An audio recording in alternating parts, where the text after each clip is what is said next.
अपनी एक बहुत ही खतरनाक मिसाइल सप्लाई की थी, उसे सौंपी थी। अब उसी मिसाइल ने लेबनान इजराइल बॉर्डर पर नेतन्याहू की नींद उड़ाकर रख दी है।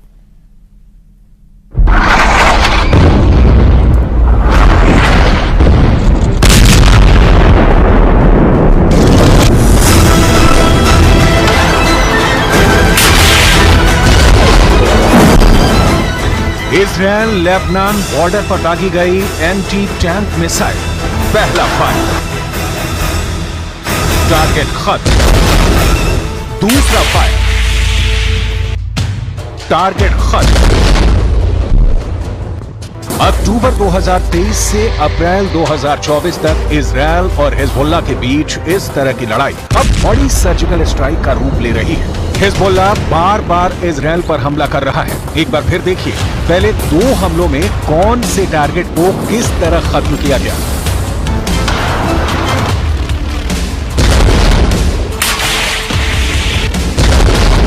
लेकिन उससे पहले देखिए अटैक हुआ किस मिसाइल से। ये है अल्मास मिसाइल, जो ईरान ने बनाई और फिर हिजबुल्लाह को सप्लाई की है। अल्मास का मतलब होता है डायमंड, यानी हिजबुल्लाह इजराइल पर डायमंड वाला अटैक कर रहा है। आप इसे इजराइल हिजबुल्लाह की लड़ाई में ईरान की एंट्री भी कह सकते हैं। अल्मास मिसाइल का कनेक्शन इजराइल की स्पाइक मिसाइल से है। 2006 में हुए इजराइल और हिजबुल्लाह के युद्ध में इजराइल की स्पाइक मिसाइल हिजबुल्लाह के हाथ लग गई थी। उसके बाद ये मिसाइल ईरान तक पहुंची और ईरान ने तैयार कर ली स्पाइक की हूबहू नकल। अब हिजबुल्लाह इसी मिसाइल से इजराइल पर ताबड़तोड़ हमले कर रहा है।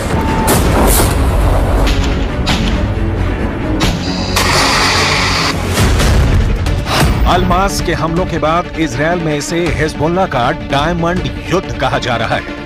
इसी अल्मास मिसाइल से हिजबुल्लाह ने पहले माउंट मेरोन पर हमला किया। ये जगह लेबनान इजराइल बॉर्डर पर मौजूद है और यहाँ टारगेट किया आयरन डोम के रेडार को। माउंट मेरोन पर एक ही हमले में बहुत ही सटीक तरह से उसे उड़ा डाला। इसी रेडार से इजराइल हिजबुल्लाह के रॉकेट को ट्रैक कर रहा था। दूसरा हमला मनारा में हुआ, जहां इजराइल की गोलानी ब्रिगेड का ठिकाना है। यहीं पर हिजबुल्लाह ने टॉप एंगल वाली अल्मास मिसाइल से अटैक किया और यहाँ पर भी टारगेट तबाह कर डाला। ऐसे हमलों से उत्तरी इजराइल में बहुत दहशत है। कब हिजबुल्लाह की मिसाइल टकराएगी, कब हिजबुल्लाह के रॉकेट गिरेंगे, इजराइल के लोग इसे लेकर काफी दहशत में हैं। Yes, I'm afraid. That's why I've moved away. The war is a joke. Ping pong. They shoot at us, we shoot at them. But it must finish at some point. My feeling is that diplomacy will not help unless they develop some kind of superpower. And after some serious fighting, much more serious. But it has to finish. कई शहर खाली हैं और अब यहाँ Israel के सैनिक रहने लगे हैं। इजराइल की फोर्स कई इलाकों में फैली हुई है और यही अब हिजबुल्लाह के टारगेट बन गए हैं। जब से हिजबुल्लाह ने अल्मास का वीडियो जारी किया है, इजराइल में कहा जाने लगा है कि ईरान अब लेबनान के रास्ते उसको टारगेट कर रहा है। अल्मास मिसाइल 3 तरह की होती है। अल्मास 1, इसकी रेंज है 4 किलोमीटर। अल्मास 2, इसकी रेंज है 8 किलोमीटर। अल्मास 3, इसकी रेंज है 16 किलोमीटर। क्योंकि इजराइल के कई शहरों और वहां मौजूद इजरायली सेना लंबी दूरी वाली अल्मास के टारगेट पर आ गई है। हिजबुल्लाह के कत्यूशा रॉकेट तो पहले ही इजरायली शहर में डर की नंबर 1 वजह बने हुए हैं। We do have our, bag of documents and money and essentials for the situations. We have shelter in our house, so we're just waiting on the ticking bomb. I think from some position, but we try to stay business as usual as much as possible. Israel भी बदला ले रहा है और उसने Lebanon के इलाकों में लगातार बम बरसाए हैं। यहाँ चलती हुई कार को मिसाइल से उड़ा दिया गया। ऐसे ही कई और जगहों पर हमला हुआ है, जिसमें हिजबुल्लाह की लीडरशिप के बड़े हिस्से को खत्म करने का दावा इजराइल कर रहा है। התוצאות המבצעיות הן מרשימות מאוד. מחצית ממפקדי חיזבאללה בדרום לבנון חוסל. אלה האנשים שהיו אחראים על הפעולה ההתקפית, על הרצון לפגוע באזרחי מדינת ישראל. אנחנו גרמנו לכך שאו שהם מתים או שהם מתחבאים ומפקירים את דרום לבנון לפעולתו של צה"ל שנעשית באופן אינטנסיבי. 2006 में हिजबुल्ला और इजरायल के बीच 34 दिन तक युद्ध चला था।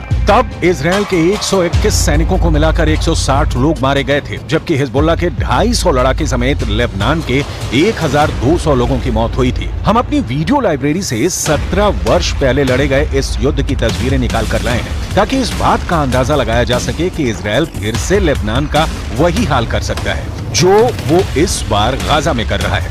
इस वक्त इजरायल लेबनान बॉर्डर के करीब कई इलाके खाली हो चुके हैं। लेबनान में बॉर्डर के आसपास 60 किलोमीटर के दायरे में 30,000 की आबादी अपना घर छोड़कर जा चुकी है, लेकिन दहशत इजरायल में भी है। हाइफा जैसे शहर में भी डर पसरा हुआ है।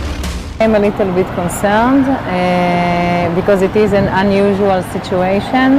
It's the first time that we are in this kind of threat, and I'm a little bit worried. It doesn't concern me, but we are getting prepared because we have 3 kids.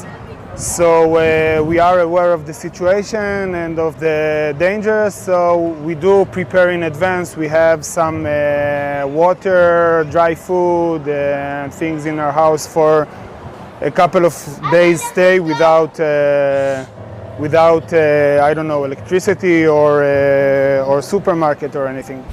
देखा जाए तो इस वक्त Lebanon और Israel के मौत वाले border पर हिजबुल्ला का पूरा कंट्रोल है। हिजबुल्ला न सिर्फ अदमास बल्कि ऐसी मिसाइलें फायर कर रहा है जिसके आगे इजरायल के टैंक अपनी तोप रगड़ते हुए नजर आ रहे हैं। हिजबुल्ला ने निकाली है 3 बहुत ही खतरनाक एंटी टैंक मिसाइल और मल्टी बैरल रॉकेट लॉन्चर। ये मिसाइल ईरान से सप्लाई की जाती रही है और ऐसी मिसाइलों का हिजबुल्ला के पास बहुत बड़ा जखीरा है। हिजबुल्ला 3 तरह की एंटी टैंक गाइडेड मिसाइल इस्तेमाल कर रहा है। ये है कॉर्नेट, इसकी रेंज 5 किलोमीटर तक है। ये रूस की मिसाइल है, लेकिन अब ईरान इसका देसी वर्जन दहलाविया तैयार कर चुका है और ऐसी बहुत सी मिसाइल अभी हिजबुल्ला के पास है। दूसरी है BGM-71 tow anti tank guided missile, range है 3.5 किलोमीटर। ये अमेरिका में बनी मिसाइल है, लेकिन अब इसकी नकल ईरान तैयार कर रहा है और उसने हिजबुल्ला को सप्लाई की है। तीसरी है 85 कॉनकोर्स, रेंज 4 किलोमीटर। ये भी रूस ने बनाई है और अब ईरान में ये तोसान नाम से तैयार की जाती है। इन्हीं मिसाइलों से हिजबुल्ला ने इजरायल के मेरान एयर सर्विलांस एयरबेस पर भी हमला किया। ये तीनों मिसाइल बहुत ही घातक हैं और जिस तरह से इन्होंने इजरायल के अड्डे उड़ाए हैं उससे ये बात साबित हो जाती है। हिजबुल्ला का दावा है कि उसका हर हमला इजरायल को मुंहतोड़ जवाब है, लेकिन अब इंटरनेशनल लेवल पर फिक्र फैल चुकी है। फ्रांस के विदेश मंत्री ने लेबनान के प्रधानमंत्री से मिलकर वार्निंग जारी की है। Refusons le scénario du pire. Au Liban du Sud, la guerre est déjà là, même si elle ne dit pas son nom.